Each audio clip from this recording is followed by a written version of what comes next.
Intelligence officials are concerned that al-Qaeda will try to make good on Osama bin Laden's wish for a spectacular attack to mark the anniversary. And now there are new warnings from the commission that investigated the original attacks. ABC's chief investigative correspondent Brian Ross joins us with more on that. And they're concerned that many of their original recommendations have been ignored. At least 9 of them, George. In fact, 10 years later, the 9/11 Commission report card released this morning by the Bipartisan Policy Center includes very few A's, lots of C's and incompletes, and at least 2 significant F's, failures. In other words, safer from terrorist attack, but not yet safe. Despite billions of dollars spent on aviation security, the report found the U.S. still cannot reliably detect explosives that could bring down a plane.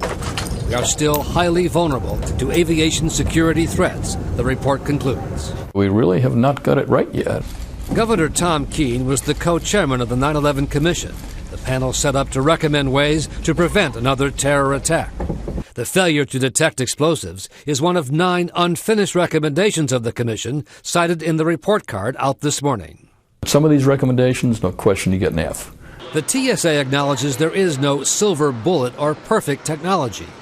But a former TSA director says by inspecting passengers' shoes and restricting the amount of liquid brought on board, the goal is to make sure no potential bomb is big enough to bring down a plane. And yes, you don't want a bomb going off and injuring people in a plane, but you do not want to let them bring a bomb that will catastrophically destroy the plane.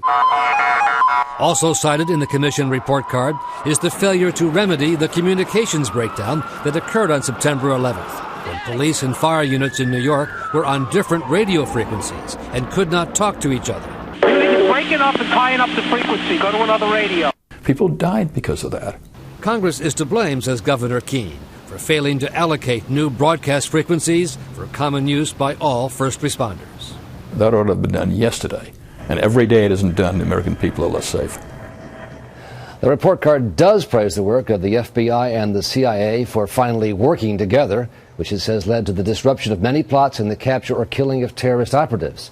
While security experts say a hijacking plot precisely similar to 9/11 is highly unlikely, there remain far too many vulnerabilities 10 years later, George. Explosives information is so disturbing because we know that's exactly what al-Qaeda is trying to do. Precisely what they're trying to do. That's where they're aiming right now. And that's the great concern. Thanks very much.